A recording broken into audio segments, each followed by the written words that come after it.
Hello Hanji Kidda, what's up people? Back with another video. International break is finally over and the mighty Tractor Boys, we're at home today as we take on Everton FC. Before we get into anything, you know we got to do the shout outs. Massive shout outs to Angel Care Homes for all your care needs in the Black Country and Birmingham area. Massive shout outs to Mark Darcy for all your formal menswear needs. And of course the Desi Ballers, highlighting all South Asians at all levels in the beautiful game. I'll put their details in the description, so make sure you check them out. Give me 2 seconds. Yo. A few moments later.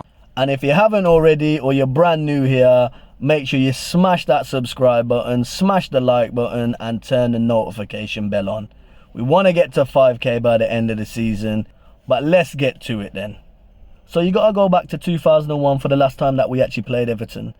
That was up at Goodison Park. We beat him 2-1. And the last time we played him at Portman Road was 13th of October 2001. That was a 0-0 draw. The last 5 games that we've played, the kind of, you know, we've edged that with 3 wins. There's been a draw and obviously a loss or a win for Everton. But overall on our head-to-head, if I'm looking at the stats here, it says that we've won 15 games. We've drawn 19 and Everton have won 25. So they've done better on the head-to-head comparison. Over the years, there's been many players that have played for both Everton and Ipswich. Can you tell me which promotion-winning player, promotion-winning for Ipswich, ended up playing for Everton? Put your answers in the comments. But yeah, man, Everton are a club there that have started similar to us. Last season, they actually did quite well. They obviously had their points deduction. They had 8 points, I think it was in total, that were deducted. They had one instance where they got 6 points and then they got 2 points later on. I'm pretty sure that that's correct. But they finished on 40 points, you know, in 15th place. I think that's 14 points clear of relegation. So, you know, that would have been, you know, 48 points and that would put them firmly up the table. So I guess expectations from Everton fans this season has been to build on that. We know about the Braithwaite, the young defender, left-sided defender. I'm sure him and Greaves are going to be battling out that England spot for many years to come. And obviously we know about the players in terms of Calvert-Lewin, good finisher as well, Decore as well. And they've had some good goals and good opportunities, but they're just, again, it's defensive frailties. Similar story to us. It's masters of your own downfall. It's soft goals. It's, you know, not doing the basics at times. You know, we think about when Everton played Bournemouth, they were 2-0 up. I think it was in the 80th minute. I think it was 2-0. And then they ended up losing that game 3-2. But they've come on a bit of form, or they're into the right vein of form, or whatever we want to say. You know, they beat Palace. You know, something we haven't done this season is get a win. They've done that. They beat Crystal Palace. And then they, you know, could have lost against Newcastle. I know Pickford made a big save, big penalty save in that game. But they got a really big point against Newcastle. So again, unbeaten. I think they're unbeaten in 3. So a bit of form, and you know, Sean Dyche, we know what type of manager he is. Defensively, Sean Dyche teams are normally solid. So last season they actually had the 4th best defense. I'm sure it's the 4th best defense for expected goals against. And you know, as Everton fans this season, it's a bit of a turmoil in terms of the takeover from Mashiri and all the rest of it. I understand that that Friedkin I think it is, they've agreed a deal, and you know, all being well by December that should go through. So that's a bit of positivity for the Everton fans. So, you know, whilst Everton hadn't started the season well, it seems that they're kind of more, you know, that upwards trajectory is happening now. You know, let's just hope it doesn't happen today. You know, they've got obviously Dwight McNeil, who's very good. He plays as their number 10. I think he's their top goal scorer with 3 goals and 2 assists already. So he's going to be a handful. You know, Calvert-Lewin, obviously he's quality as well. We know he's got 2 goals and an assist. So, you know, it's going to be a very good game. You know, similar records. You know, they've conceded a lot of goals. We've conceded a lot of goals. Sloppy mistakes. We make sloppy mistakes. But they have got players that can make a difference. Like I said, like your Dwight McNeils, like your Calvert-Lewins, just as we do with our Liam Delaps, our Jack Clarks and our Mari Hutchinsons and stuff like that as well. So it's going to be an interesting game. So in terms of team lineup, I think for us it'll be similar to what we had before. Obviously, we know Axel's out, so I think Ben Johnson will be there. I expect it to be very similar to the West Ham team. The only thing I would say is I think at home we're a different beast, so we're going to be a bit more on attacking foot. So I think I'd probably see Jack Clark and Ogbene on the wings, with Hutchinson in the middle as a number 10, and then Delap up front. So that's my team lineup. So in terms of predictions and how I'm feeling, like I said, I think it's going to be a tight game, but I think we're going to have enough about us. We're a different beast at home, so I think we're just going to edge this. I'm going for a 2-1 Town win. It's getting close to kick-off, so I'll catch you in there.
Way too easy.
An hour and a half. We're going, we go. 5 minutes, 6 Humble!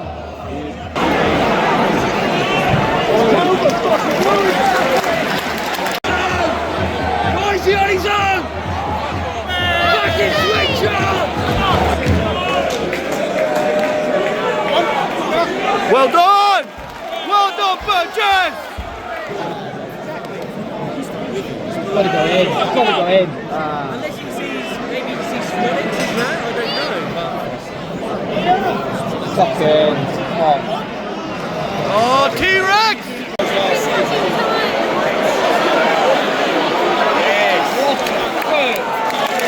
Well done, Amari!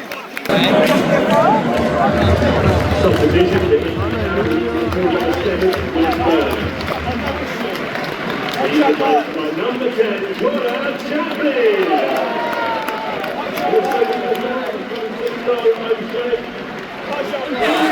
By number 2, Harry Clark. Number 23, Sam Scully.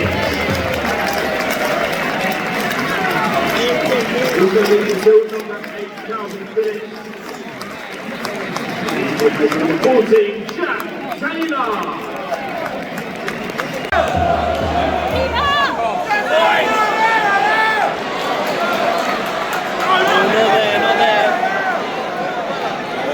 Go through him. Go through him.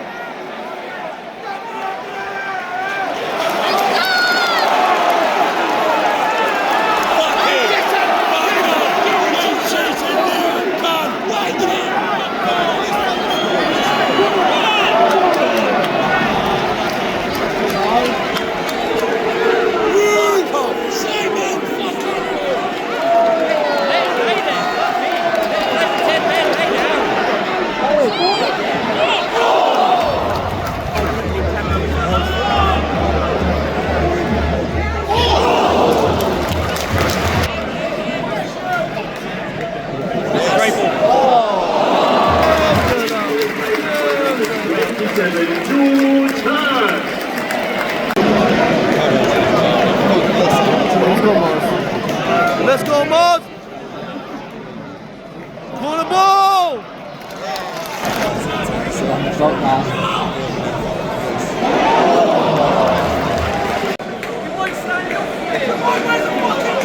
Well done, Sammy!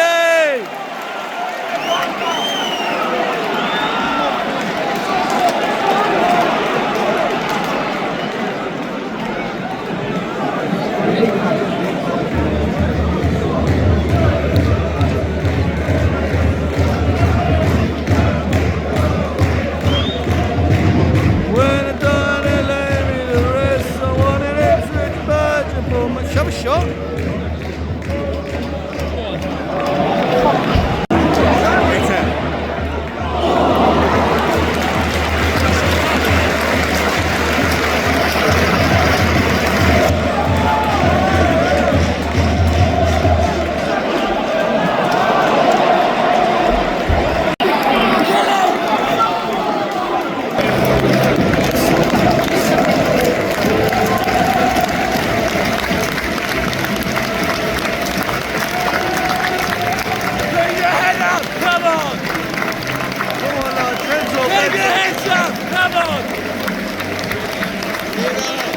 Come on, Sam!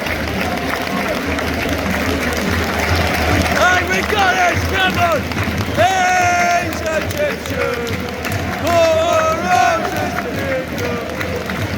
so what we saying about that one then, peeps?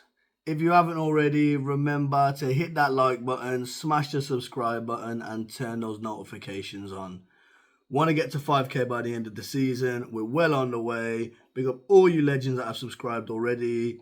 Like we said, we're trying to evolve the channel, add more bits to it. Got a few bits coming up and lined up over the international breaks as well. So make sure you tap in. But yeah, man, love to everyone that subscribed. And if you haven't already, smash that subscribe, like, and comment button now. But let's get to it then. So yeah, one of those where second best all over the pitch, really. I said in the preview, you know, Everton are a good team. I said we'd have to be on job to really stop them.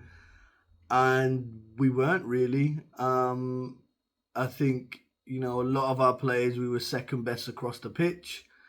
And obviously, I know people might look at Everton and say, okay, they're down there in the relegation, not even the relegation part anymore, but down towards the bottom of the table. But just like West Ham the other week, and now with Everton, I think they're a team that hadn't clicked yet and hadn't really found a bit of form. Everton, I think it was 3 games they were unbeaten going into the game, and now I think that's their first away win of the season as well. And listen, I don't expect Everton to be down there. I think Everton will be safe. That they'll be potentially could push on to break the top 10 or something. Like I said, they had 8 points deducted last season, but they were comfortable. I think they finished about 15th last season. So yeah, man, very, very good performance from Everton. What we expect from a Sean Dyche team. They were compact. They were very solid in defence. The fact that our first shot on target didn't come till the 80th minute, I think is both a testament to how good Everton were and also the fact that we just weren't at the races. So in terms of the game itself, we were second best. That's just the fact. We were second best. We were second to almost every ball as well. And, in the preview, I thought we could beat them. We could beat Everton purely because we're that different beast at home. At home we're a lot more attacking, we're a lot more aggressive. That's our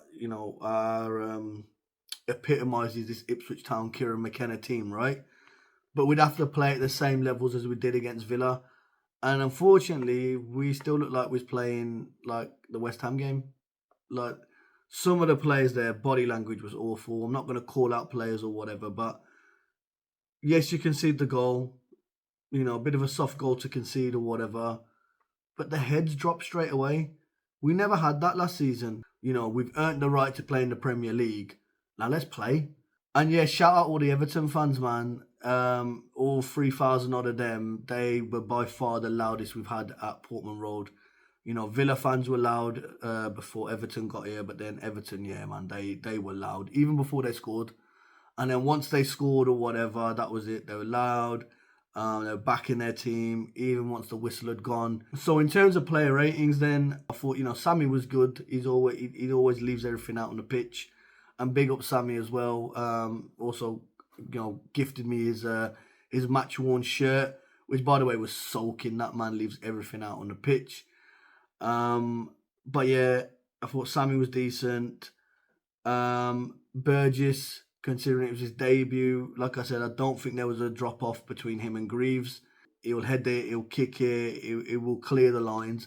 And let's not forget, Burgess can find a pass or two as well. So I thought it was a really, really good debut from Cameron Burgess. I thought Wolfie did well in his 200th appearance for the club. So that's his 200th appearance for Ipswich Town. Thought he did well. Unlucky to get a yellow at the end. I thought it was a bit of a smart foul on Calvert-Lewin, but referee obviously saw otherwise. But I thought he did well. Harry Clark, when he come on again, made his Premier League debut. I thought he did really well. Obviously, his Mrs. the Love Island lady, we saw her after the game. So she was in the stands. I've forgotten her name, but my Mrs. don't like her. Or when I text the Mrs. saying, "Oh, that Love Island lady's here," she was like, "Tell her to stay away from our Ipswich lads. We don't like her." So no disrespect. What's her name? Georgia. No disrespect, Georgia, if you are watching, but stay away from our lads, yeah? Liam Delap. I thought Liam Delap did really well as well. Really hustled. There was a nice part in the second half where he ends up kind of battling in that corner in front of us to help win the ball back. And it ends up with him just shooting over, like he has a shot at the edge of the box and it just goes over the bar. So, that hustle, that drive. Come on, man. I've been talking about Delap all season. You're probably not going to find a bigger Liam Delap fan than myself. And I think, again, he was just on it, really. Connor Chaplin is someone we need to be starting. Like, he's another leader on the pitch, which, you've only got really Sammy on that pitch at the moment, Morsey. So then have Chaplin in there. Secondly, Premier League football is suited to Chaplin's game. Chaplin is a one-touch, no-look pass type of guy. ball's coming into him before he's even got it. He's scanned around where it's going to go and he's pinging off a ball 50 yards here, 40 yards there, or whatever, right? The speed and kind of power of the game suits Chaplin. You know, he was unlucky not to score in the end of that corner where the corner ball comes in along the floor and he fires it, and little Pickford with his T-Rex hands gets the save, unfortunately. But yeah, I think he needs to be starting. All in all, disappointing result. You know, it is only match day 8.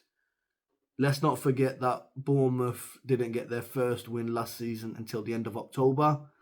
And then they ended up going on and making their highest finish in the Premier League history.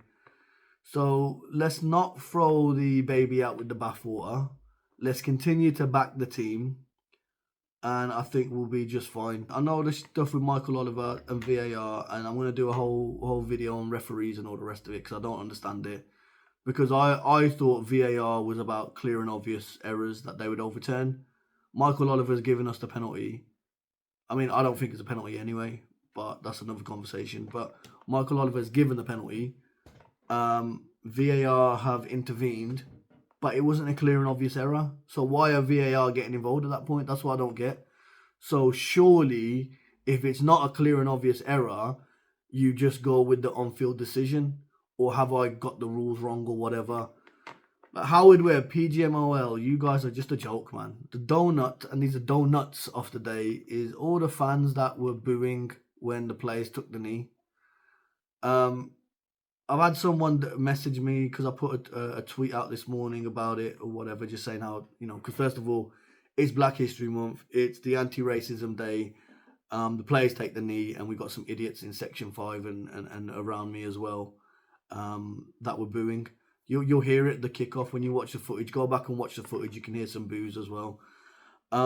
Disappointing and hurtful, to be honest, because as a son of an immigrant, as a minority as well, it kind of like, what message are you saying that like you don't support racial equality?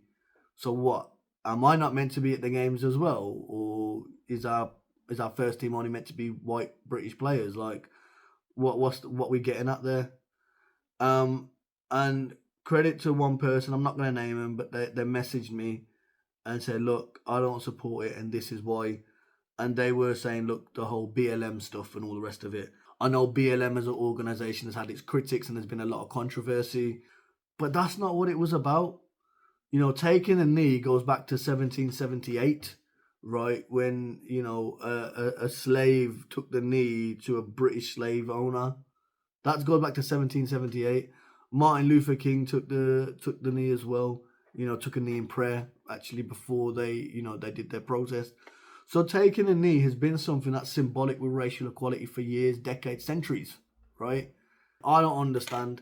If you did boo, and look, I'm not trying to beef anyone here or whatever. I genuinely want to understand why. Like, what is it that you don't like about racial equality? What are we doing now? But I'm gonna do a whole and the frustrating thing is, I'm in the process of doing a video about racism in football, and I'm there praising how great of a club we are because, you know, as someone that travels a lot on their own to games, you know, I very rarely get any shit, and if I have, over the last 6 years, the only shit I've had have been with opposition fans. Like, I haven't. I mean, trolls and online, I don't call that real life or whatever, so I ignore all that. So, you know, I thought as a club, as a fan base, we were all in this together and we were all united, man, in terms of, you know, wanting to get rid of racism out of the game, wanting to have equality in football. But if you were one of those fans that booed and you genuinely want to have a conversation, please reach out to me, man. You can hit me on Twitter. My Insta's private. I don't really have a lot of people on Insta or whatever, but hit me on my Twitter and we can have a conversation and I'll keep you anonymous. I'm genuinely intrigued to see why. But anyway, enough about all that anyway. So like I said, donut of the day, or donuts of the day, are those fans that booed it. But yeah, man, disappointing result. Big up to all the Everton fans, all 3,000. Loudest at Portman Road to come in a long time, you know. And yeah, man, credit to Everton. I'm sure they'll do well at the end of the season. For us now, we just need to keep plugging away and I just believe, you know, that win is coming. You know, we've got a big 2 games against Brentford away and then Leicester at home. Surely 3 points have got to be coming in one of those games. Like I said, I'll do a match preview in the week with a Brentford fan. And if you got anything that you want me to go through. Oh, and big up, shit, who is it? I'm bad with names. I think it was Dave and Reese. Big up Dave and Reese, man. So Dave and Reese, I saw them on the concourse.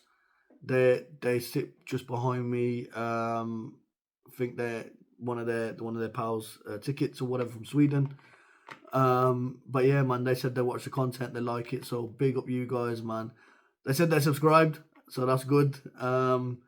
But yeah, we had a good conversation and some good chat about some ideas about for the vlogs and stuff like that. Like I said, I'm always open to suggestions. So if you've got any ideas or you want to see something different, shout me, man.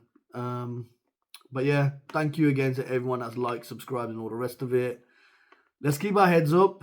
You know, still 30 odd games left in the season. You know, still lots of points to play for. And I still think we'll be fine. I still am standing by that top 14 finish. So yeah, man. Back the lads. Sing your hearts out. And I'll catch you all on, well, I'll do another video, won't I? So I'll see you all in a week with the Brentford preview. Catch you later, peeps.